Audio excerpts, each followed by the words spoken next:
O, yung bilyon na halaga na dumaan sa mga bangko ni VP Sara Duterte, yun daw ba ang ginagamit na pambayad sa mga mamahaling abogado doon sa ICC? O yan ang katanungan ni Deputy Speaker Paulo Ortega as we move forward dito sa impeachment hearings ni VP Sara. O, sabi ni Kong Paulo, simple lang daw ang pamumuhay nila. Pero ang tanong ng marami, paano natutustusan ang napakalaking gastos sa ICC case ng dating Pangulong Rodrigo Duterte? O kahit paano may ideya na ang publiko batay sa mga datos na lumalabas sa impeachment hearing gaya ng bilyong-bilyong transaction sa bangko.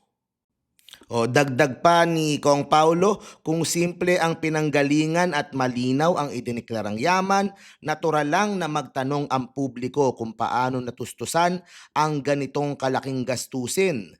O may gastos din sa biyahe, tirahan at paulit-ulit na pagpunta sa Netherlands. Hindi ito maliit na halaga. These figures are already on record. When taken together, they raise a legitimate question. A clear explanation will settle it. Saan nanggagaling yung pondo?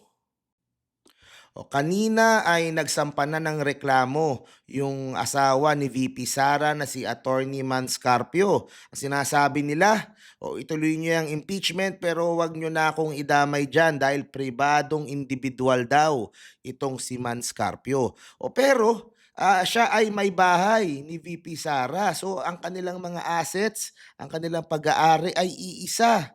At mahirap pong hindi ito matignan, lalo na kung ang tinitignan sa impeachment complaint ay yung pong ill-gotten wealth o yung hindi mapaliwanag na paglaki ng kanilang mga assets. Kaya talagang masisilip po itong kay Attorney Mans.